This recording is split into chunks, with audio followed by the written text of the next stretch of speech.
Patriarchs and Prophets, Chapter 2. The Creation. By the word of the Lord were the heavens made, and all the host of them by the breath of his mouth. For he spake, and it was. He commanded, and it stood fast. He laid the foundations of the earth, that it should not be removed forever. As the earth came forth from the hand of its maker, it was exceedingly beautiful. Its surface was diversified with mountains, hills, and plains, interspersed with noble rivers and lovely lakes. But the hills and the mountains were not abrupt and rugged, abounding in terrific steeps and frightful chasms, as they now do. The sharp, ragged edges of earth's rocky framework were buried beneath the fruitful soil, which everywhere produced a luxuriant growth of verdure. There were no loathsome swamps or barren deserts. Graceful shrubs and delicate flowers greeted the eye at every turn. The heights were crowned with trees more majestic than any that now exist. The air, untainted by foul miasma, was clear and healthful. The entire landscape outvied in beauty the decorated gardens of the proudest palace. The angelic host viewed the scene with delight and rejoiced at the wonderful works of God. After the earth with its teeming animal and vegetable life had been called into existence, man, the crowning work of the Creator, and the one for whom the beautiful earth had been fitted up, was brought upon the stage of action. To him was given dominion over all that his eye could behold, for God said, "Let us make man in our image, after our likeness, and let them have dominion over all the earth." So God created man in his own image. Male and female created he them. Here is clearly set forth the origin of the human race, and the divine record is so plainly stated that there is no occasion for erroneous conclusions. God created man in his own image. Here is no mystery. There is no ground for the supposition that man was evolved by slow degrees of development from the lower forms of animal or vegetable life. Such teaching lowers the great work of the Creator to the level of man's narrow earthly conceptions. Men are so intent upon excluding God from the sovereignty of the universe that they degrade man and defraud him of the dignity of his origin. He who set the starry worlds on high and tinted with delicate skill the flowers of the field, who filled the earth and the heavens with the wonders of his power, when he came to crown his glorious work, to place one in the midst to stand as ruler of the fair earth, did not fail to create a being worthy of the hand that gave him life. The genealogy of our race, as given by inspiration, traces back its origin not to a line of developing germs, mollusks, and quadrupeds, but to the great Creator. Though formed from the dust, Adam was the Son of God. He was placed as God's representative over the lower orders of being. They cannot understand or acknowledge the sovereignty of God, yet they were made capable of loving and serving man. The psalmist says, Thou madest him to have dominion over the works of thy hands. Thou hast put all things under his feet, the beasts of the field, the fowl of the air, and whatsoever passeth through the paths of the seas. Man was to bear God's image, both in outward resemblance and in character. Christ alone is the express image of the Father. But man was formed in the likeness of God. His nature was in harmony with the will of God. His mind was capable of comprehending divine things. His affections were pure. His appetites and passions were under the control of reason. He was holy and happy in bearing the image of God and in perfect obedience to his will.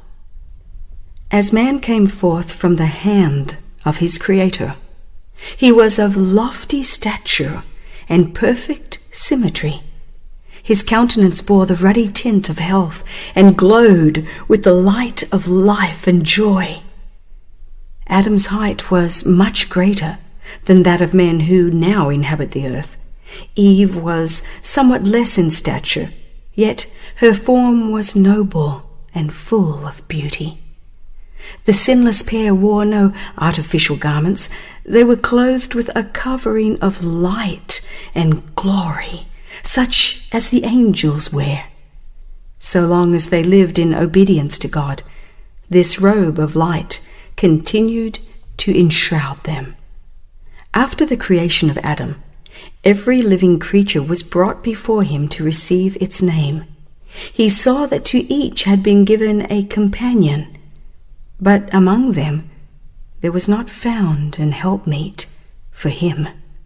Among all the creatures that God had made on the earth, there was not one equal to man. And God said, "It is not good that man should be alone. I will make an helpmeet for him." Man was not made to dwell in solitude. He was to be a social being. Without companionship, the beautiful scenes and delightful employments of Eden would have failed to yield perfect happiness. Even communion with angels could not have satisfied his desire for sympathy and companionship.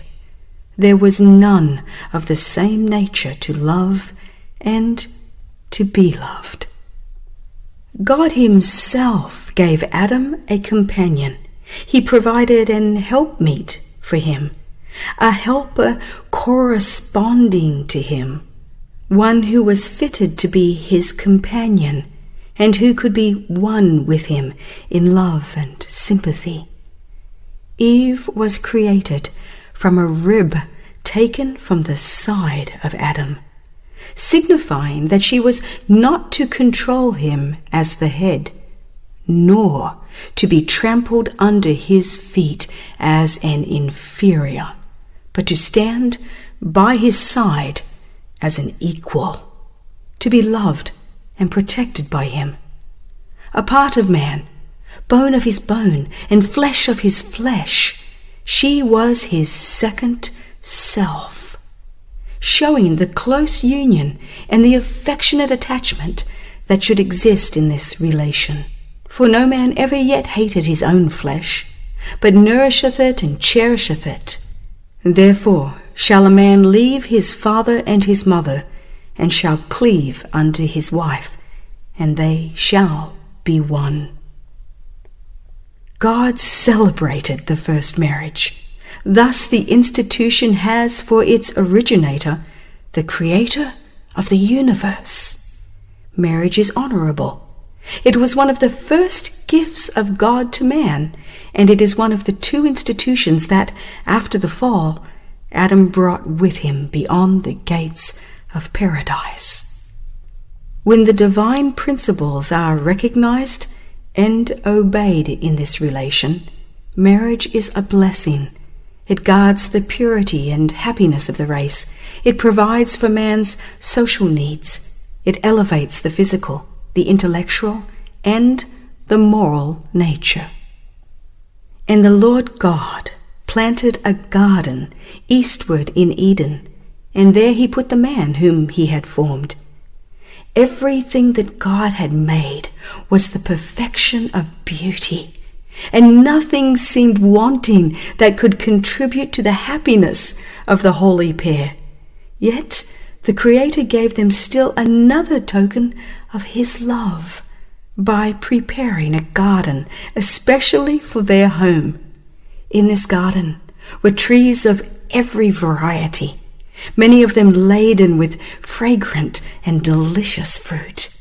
There were lovely vines growing upright, yet presenting a most graceful appearance, with their branches drooping under their load of tempting fruit of the richest and most varied hues. It was the work of Adam and Eve to train the branches of the vine to form bowers, thus making for themselves a dwelling from living trees covered with foliage and fruit.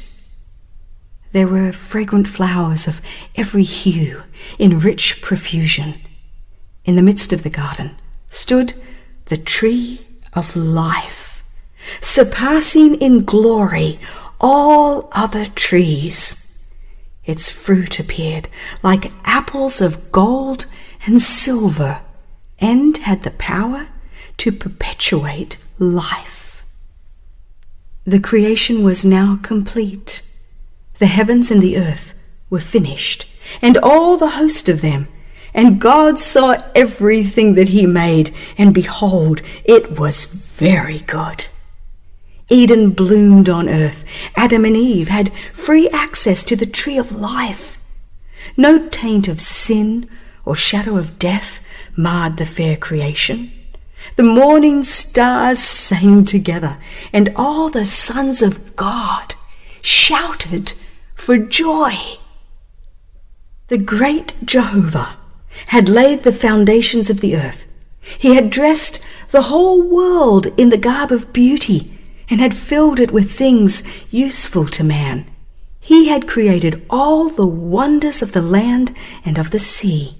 In 6 days the great work of creation had been accomplished, and God rested on the 7th day from all his work which he had made.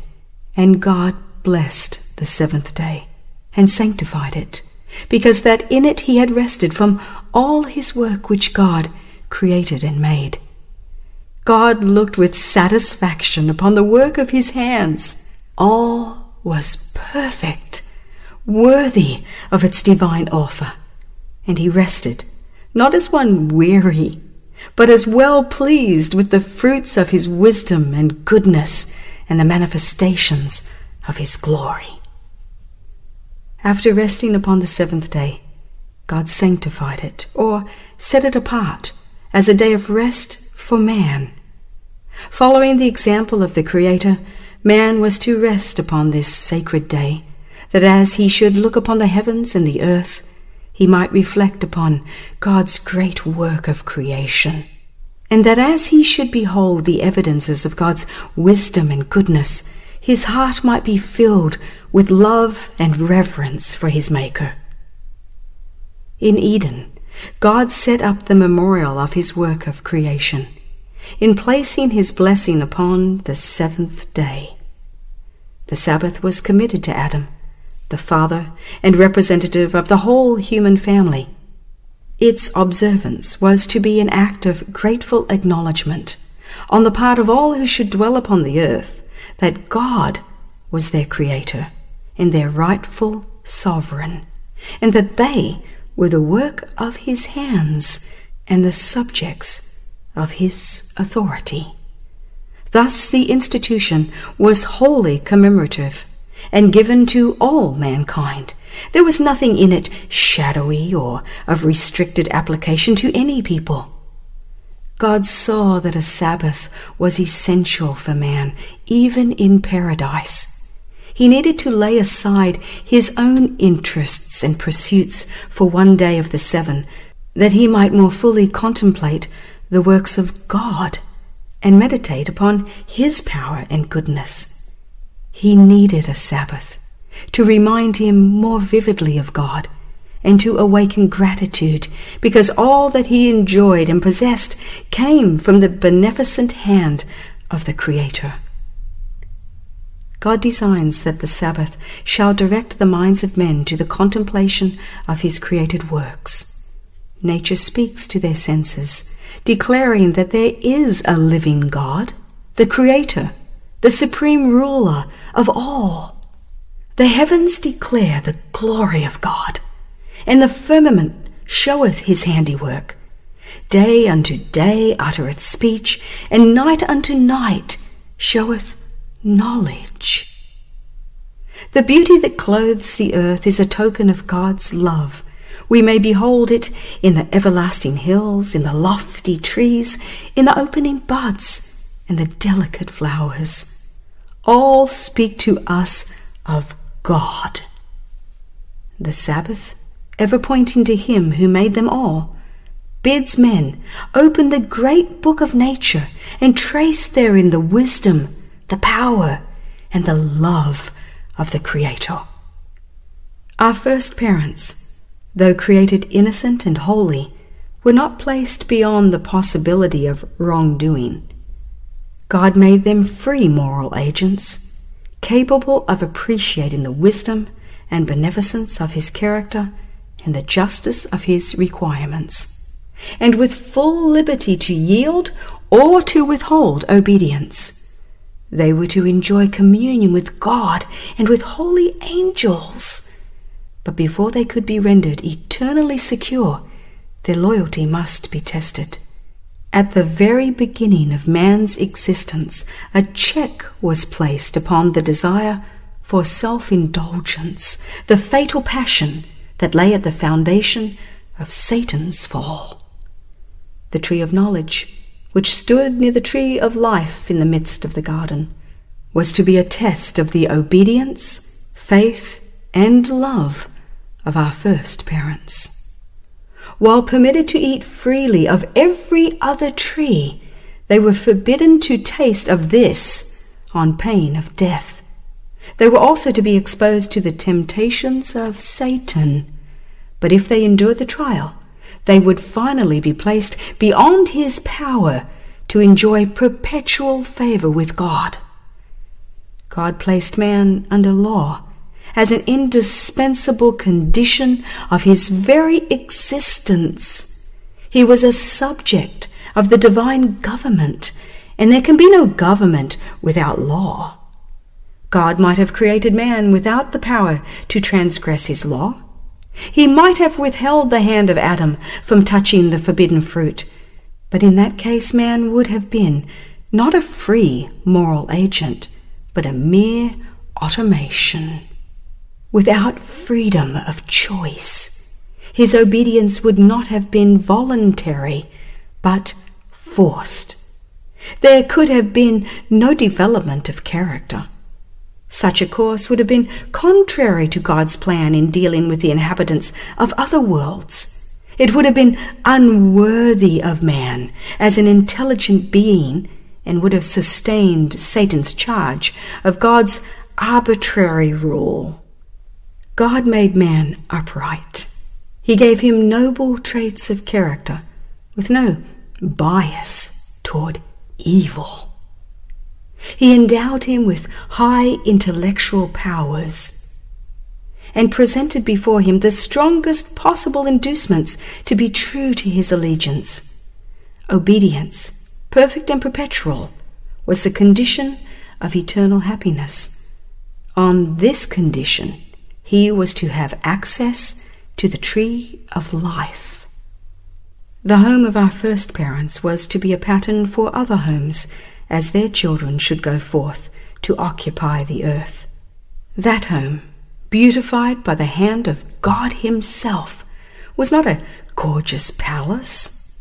Men, in their pride, delight in magnificent and costly edifices and glory in the works of their own hands. But God placed Adam in a garden. This was his dwelling. The blue heavens were its dome. The earth with its delicate flowers and carpet of living green, was its floor, and the leafy branches of the goodly trees were its canopy. Its walls were hung with the most magnificent adornings, the handiwork of the great master artist. In the surroundings of the holy pair was a lesson for all time, that true happiness is found not in the indulgence of pride and luxury, but in communion with God through his created works. If men would give less attention to the artificial and would cultivate greater simplicity, they would come far nearer to answering the purpose of God in their creation. Pride and ambition are never satisfied, but those who are truly wise will find substantial and elevating pleasure in the sources of enjoyment that God has placed within the reach of all. To the dwellers in Eden was committed the care of the garden, to dress it and to keep it.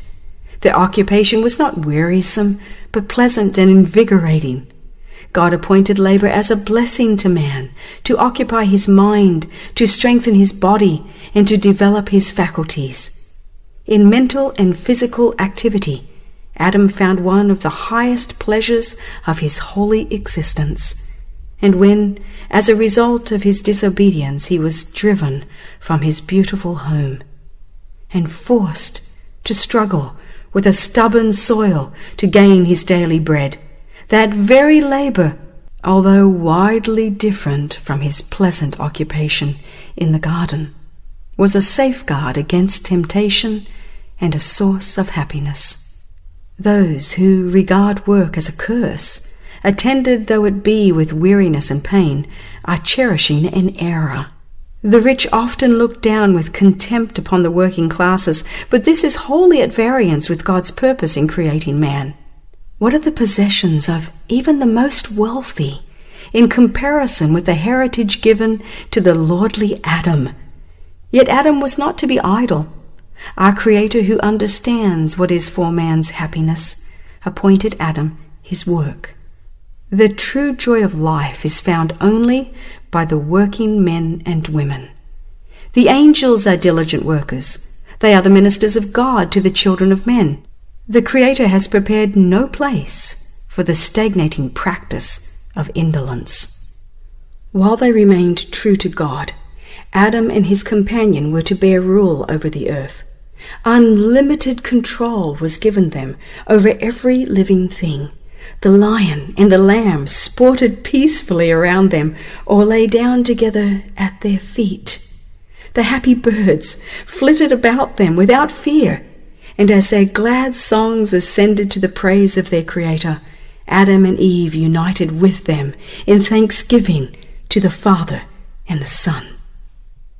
The holy pair were not only children under the fatherly care of God, but students receiving instruction from the all-wise Creator. They were visited by angels and were granted communion with their Maker, with no obscuring veil between. They were full of the vigor imparted by the tree of life, and their intellectual power was but little less than that of the angels. The mysteries of the visible universe, the wondrous works of Him which is perfect in knowledge, afforded them an exhaustless source of instruction and delight. The laws and operations of nature, which have engaged men's study for 6,000 years, were opened to their minds by the infinite framer and upholder of all. They held converse with leaf and flower and tree, gathering from each the secrets of its life. With every living creature, from the mighty Leviathan that playeth among the waters to the insect mote that floats in the sunbeam, Adam was familiar. He had given to each its name, and he was acquainted with the nature and habits of all. God's glory in the heavens, the innumerable worlds in their orderly revolutions, the balancing of the clouds, the mysteries of light and sound, of day and night, all were open to the study of our first parents. On every leaf of the forest or stone of the mountains, in every shining star, in earth and air and sky, God's name was written. The order and harmony of creation spoke to them of infinite wisdom and power. They were ever discovering some attraction that filled their hearts with deeper love and called forth fresh expressions of gratitude. So long as they remained loyal to the divine law, the capacity to know, to enjoy, and to love would continually increase. They would be constantly gaining new treasures of knowledge, discovering fresh springs of happiness, and obtaining clearer and yet clearer conceptions of the immeasurable, unfailing love of God. With every living creature, from the mighty Leviathan that playeth among the waters to the insect mote that floats in the sunbeam, Adam was familiar. He had given to each its name, and he was acquainted with the nature and habits of all. God's glory in the heavens, the innumerable worlds in their orderly revolutions, the balancing of the clouds, the mysteries of light and sound, of day and night, all were open to the study of our first parents. On every leaf of the forest or stone of the mountains, in every shining star, in earth and air and sky, God's name was written. The order and harmony of creation spoke to them of infinite wisdom and power. They were ever discovering some attraction that filled their hearts with deeper love and called forth fresh expression of gratitude. So long as they remained loyal to the divine law, their capacity to know, to enjoy, and to love would continually increase. They would be constantly gaining new treasures of knowledge, discovering fresh springs of happiness, and obtaining clearer and yet clearer conceptions of the immeasurable, unfailing love of God.